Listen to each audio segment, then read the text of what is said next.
My name is Chayya and I'm a journalist from the BBC. I thought I'd start off with a little bit of a background about where I'm coming from and why a journalist would be at a tech event.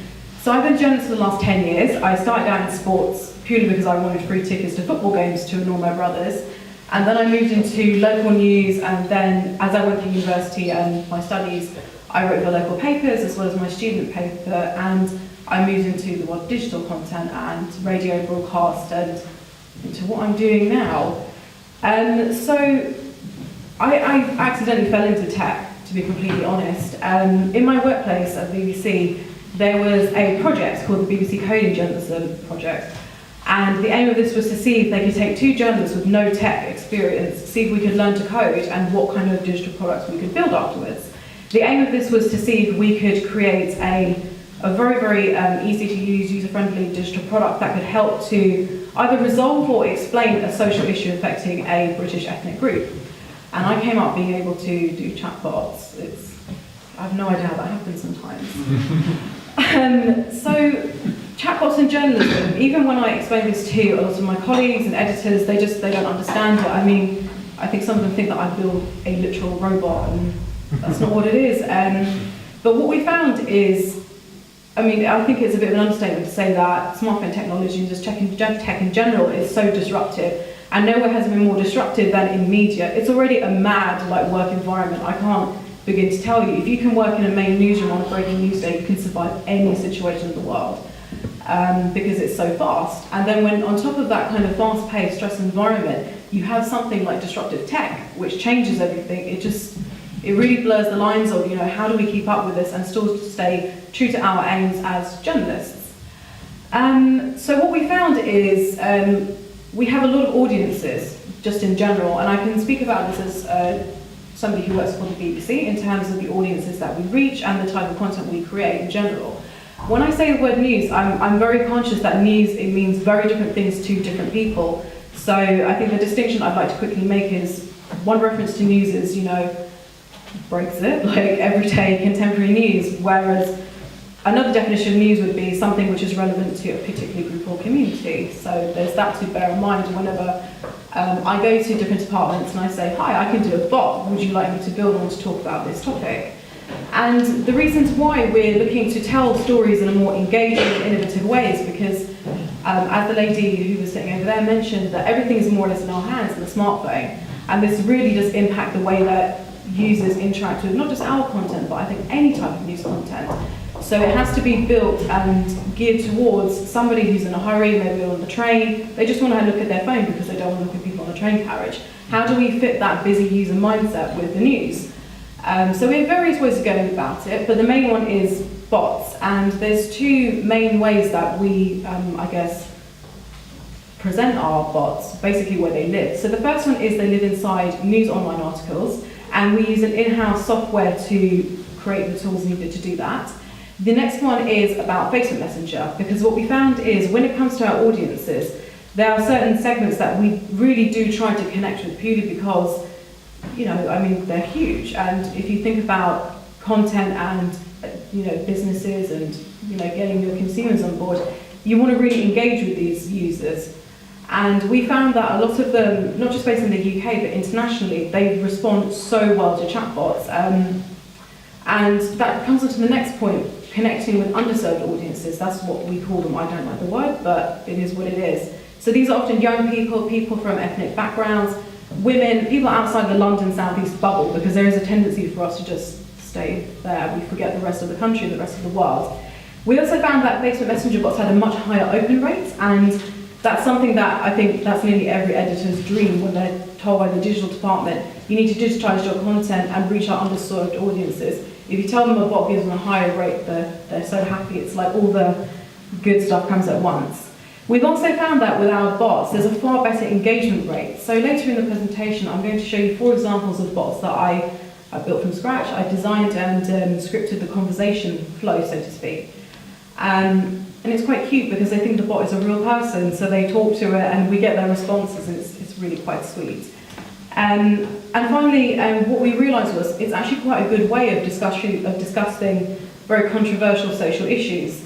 So the one in my presentation is about alcoholism in UK Punjabi communities. Half my family is from this ethnic group, and this is the subject and target audience we chose for the BBC Coding Journalist project. And the reason we did this is because this is a huge population in the UK. There's 500,000 of them, and we found there was no health data on them. I have no idea why that is.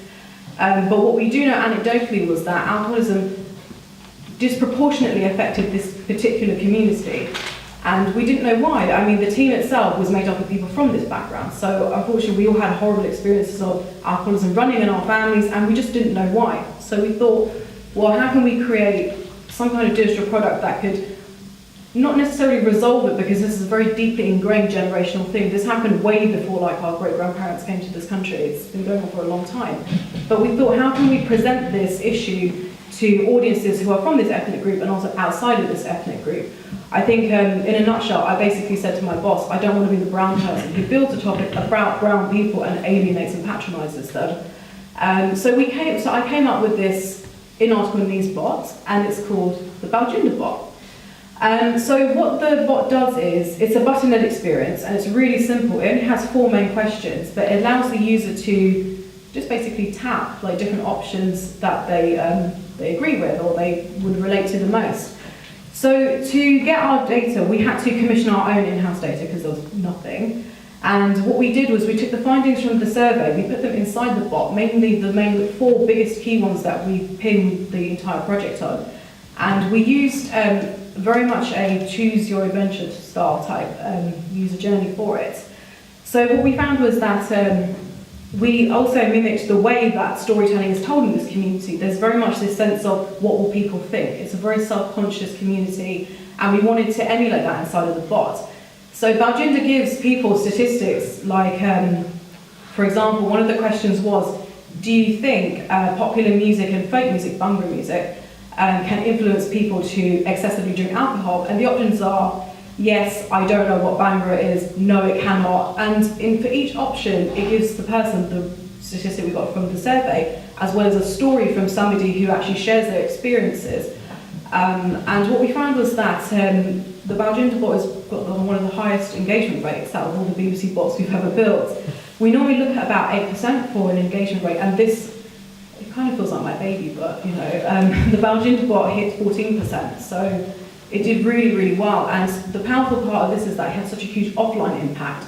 So not only did we achieve the goal of taking a journalist with no tech background to build this bot, but we also really went above and beyond our target to create a very big offline change, which I'm really happy to say is still ongoing.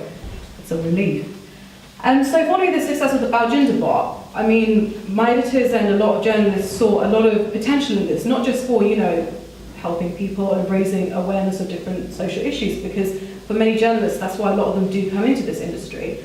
But we also saw this as being very much a way to give information to our users. So all of our bots are user-focused. It's all about how can we provide content that's accurate, that's informative, and also engaging for people. So another one that I worked on was the BBC GCSE bot. I felt quite old looking at this because it's changed so much. But what I was approached by one department was they basically wanted a bot that would engage with one of our underserved audiences, really young people that just don't engage with the BBC traditionally. So I said, why don't we make a bot that would help a young person on results day? So the process that we used was we got focus groups and we asked them, how are you going to feel on results day? And the feeling was anxiety 101. So we thought, well, how can we create a bot that can, you know, alleviate some of their anxieties and also help them as well? So the GCSE bot is very similar to the Baljinder bot, and it's very much a button-led experience. It's very simple. It gives you your information, but you can also end it at any point that you want. So sometimes the bot will come up with, you know, I hope I've helped you. Do you want to carry on? Yes, no, and that takes you out of the loop. And for us, that's really important that we have that, because we don't want users to feel like they're stuck in this endless loop and it just becomes a bit of a nightmare. These 2 bots live on the BBC News Facebook page. So they live on Messenger, and this is where we find the most interesting data in terms of who uses these products. Admittedly, when we did start using Messenger bots, it was a bit like walking in the dark. We knew it was something that a lot of users were engaging with, but I think because it's never been done before, we were just like, how do we do this? So the two bots that I've got screen grabs from is, the one on this side is a child safety bot that the BBC Victoria Derbyshire programme commissioned us to create. So this gives parents and even young people information about online child grooming. And it goes through, again, it's very button-led, it's simple, it's actually it's much richer in terms of content compared to our news online bots. So you can see there's the girl here, and throughout the bot you have audio clips, very short videos, they last about 30 seconds, and it just gives you more information about, this is what's happening to this girl, and here are some resources to help, you if you're in this situation, or, if you're a parent or you're a young person and, you've known like a friend talk about a guy online or a girl online. This is to basically give them, I think it's sort of like a hub of resources and help. This one, this is the BBC Brexit bot. This is something I worked on for the last 8 to 9 months. I'm aware that's the length of a pregnancy, and it did feel like that, just in terms of building up and everything. And the reason we did this is because Brexit is a topic that people just don't want to talk about. And I mean, when it's true, I mean, it either engages people or it makes them run away, and it's completely understandable. But I think the challenge in this particular topic by every single media outlet is, how can we as journalists understand what's going to happen next? How do we keep up with the fast-paced nature of this on top of a really insane newsroom environment and, disruptive technology? And the way we thought about this was, why don't we add a chatbot that lives inside the BBC News Facebook page that gives users a weekly update on what's happened this week in Brexit. So what the Brexit bot does is, you have to subscribe to it so it doesn't really spam everybody, which is quite good.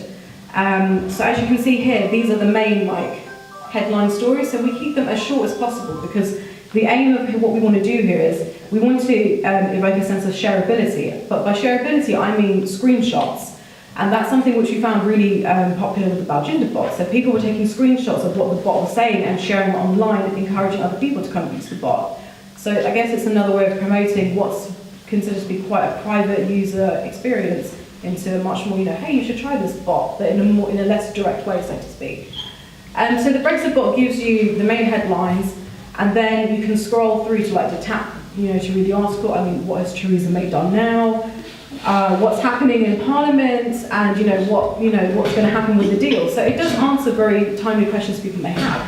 But the difference with this bot compared to the child safety bot and also the Baljinder bot is the scope that it allows users to ask it questions. So we have options where it says, we actually say, if you have a question about Brexit, send it to us and we'll answer it. And it's surprisingly popular. And what we found is that it's not just users in the UK who are really, interested in this topic, but so much of our audience is outside of Europe, and that's what really changes the way that we interact with them. So what we found was that in terms of a process, it was kind of like we were building the road as we were going with the bots.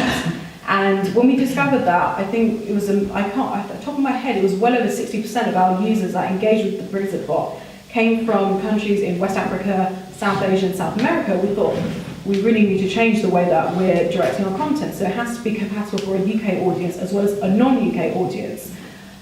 So then we decided to change the way that the bot spoke to people, and we decided to include a far more international lens with the impact of Brexit, because to be honest, I think somebody in the subcontinent wouldn't understand what the Irish backstop is, but then again, what is the Irish backstop? For many people, that's just the question. It's actually one of the most popular questions the bot gets asked. It's like, bot, what is this? And the process to make that happen is, it's not as sophisticated as I think larger tech companies in terms of automation. We still have to collaborate with 4 to 5 departments just to get the right accurate information out, so users, they get that question answered. So every Sunday it will go out, and you can tap to see what questions were asked, and it's quite cool because we say something like, Susan asked, this, and Bob has asked what will happen to my pet if I want to go to Spain after Brexit. So there's a far more personal feel to it, and that's something which we've seen a really, really high rate of people subscribing to it. In the first 3 months that we launched, we saw an increase of 300% in terms of people subscribing to the bot, and I think we didn't think that would happen, but we definitely do see a future, I think, in terms of bots and how they can help us to tell news stories in a much different way and to reach the audiences that we traditionally struggle to find, but also to talk about issues that we find quite difficult, from alcoholism to Brexit to child online safety. That's the end of my talk. Thank you for listening.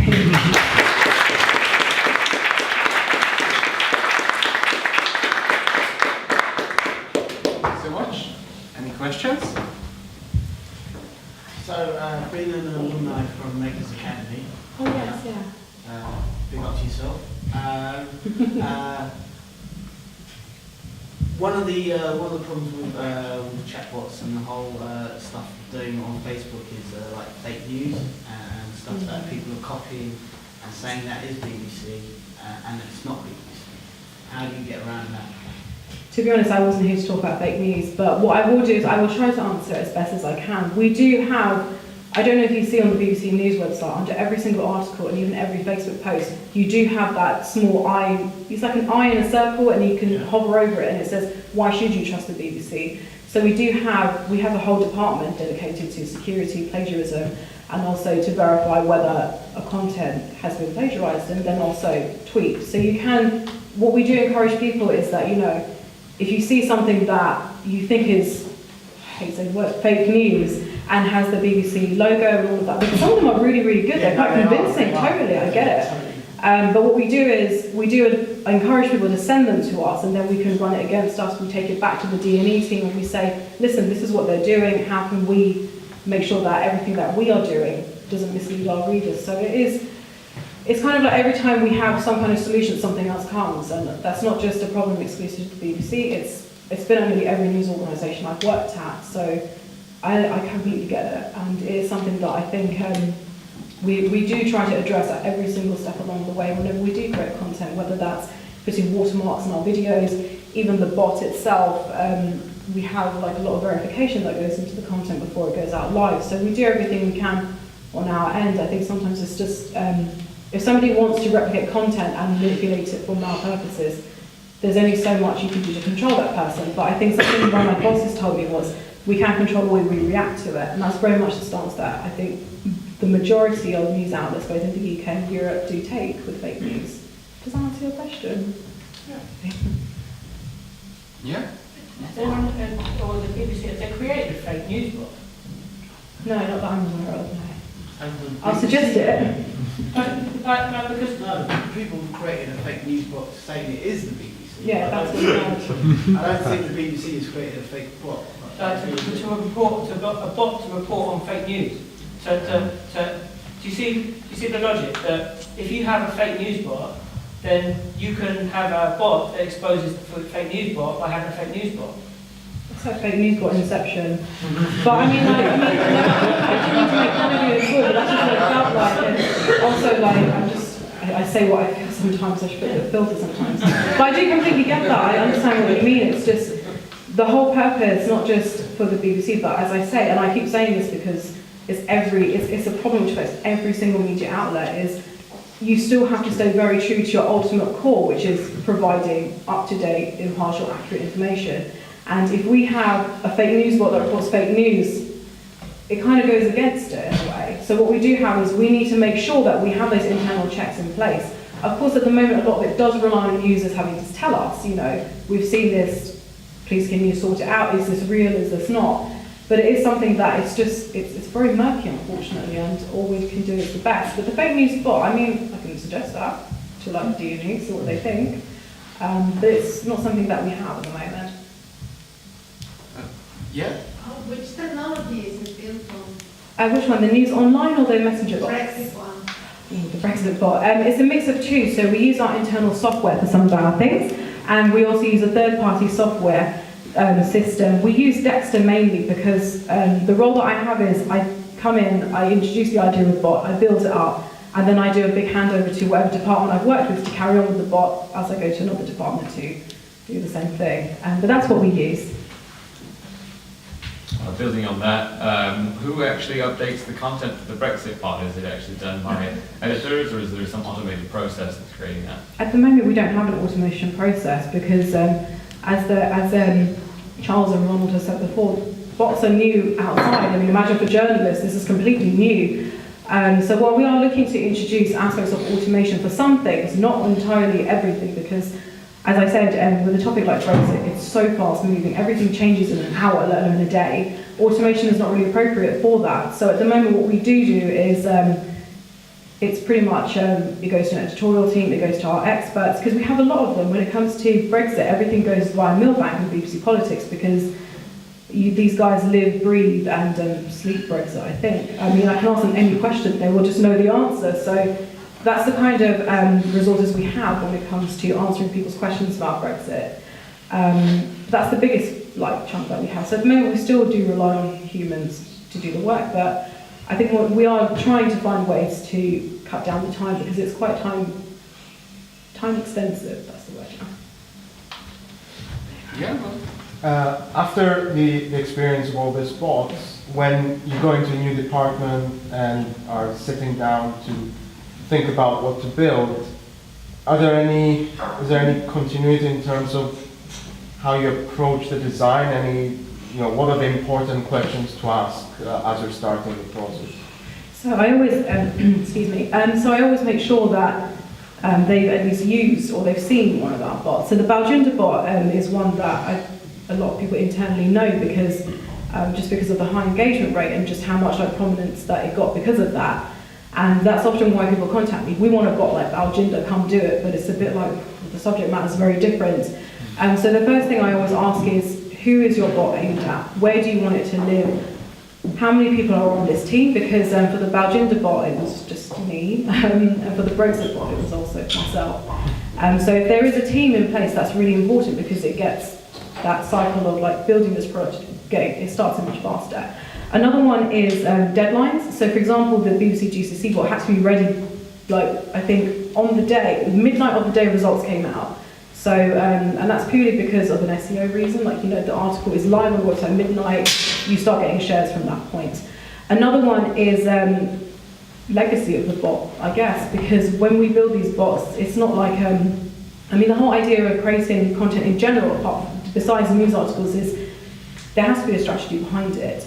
And one of the key points that we are looking at is how can we tell stories in a different way? Stories, whether that's a news article or if it's BBC stories about real people's lives and tragic stuff.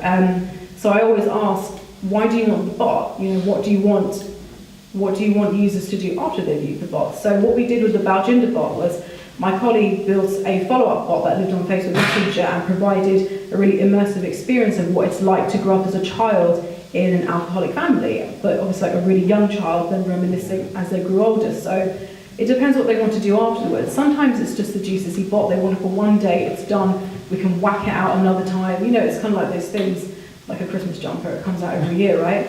And I think the final question is timescale. How long do they want me with the team? Because this is all very new, and I know with the team that I worked with the Brexit bot, all things, they were so scared. I completely understand it, but I stayed with them for that length of time because I knew that they had to get used to working in a very different way, to telling content in a very different way, because news is far more rigid, but you can get away with a certain word count than a bot. It needs to be much, much shorter and much more concise and I think clear.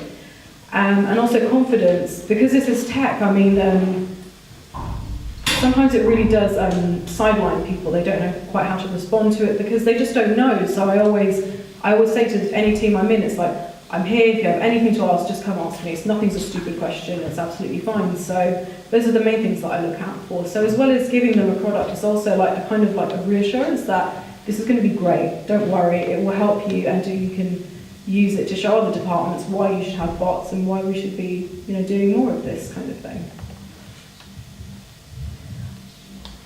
Yeah, go on. Do you reuse the data to make news? What do you mean by that? So with your first bot, you're getting a huge thousands of people from a community giving you data about alcoholism. You've then got your own market research and stats, so you're then returning that into news. That's what we had to do because the whole aim of that project was, why is this a problem? So as well as it being a tech product, it was almost it was a really tough one because we wanted something that was digitally viable, but we had to show that there was a problem to begin with. And with that particular community in alcoholism, there's no data in this country about them. There wasn't even the crazy thing is there was no data on how many Punjabis are in the UK, despite the fact they're the biggest diaspora to come out of the subcontinent. So what we ended up doing was we had to commission all that data ourselves, and we went through quite a very well-known data gathering company, and we had to do it old school because no one had done it before. There was nothing for us to follow on to. So the data company actually went out to people in certain parts of the country where there were very high populations of Punjabis, whether that was Sikh, Hindu, Muslims, because as well as it being an ethnic group, it's very diverse within that ethnic group. It's an Asian thing. And then what we got with the data was we took all of that data and we specifically put it inside the Baljinder bot for that year. And at the end of the bot, when you come to the user experience, it does say these are the figures for 2018, and that's it. Sorry, 2019, sorry. We started in August 2018 and we finished in April 2019. So we were very, very clear about what that data was, and if it is going to be reused again, it's very, I mean, we already have like internal editorial policy. If you're going to reuse data again, you have to say what year it's from, what paper has done it, and where people can find the original source for it. So while we did that for the Baljinder bot, in the future, if somebody else was going to talk about alcoholism in maybe another South Asian diasporic community, and they want to refer back to alcoholism in Punjabi communities, they can always use that frame of reference for it. But we always try to get more accurate, up-to-date and relevant data for everything that we do, especially when it comes to stories like that, because you have to have the science behind it as well.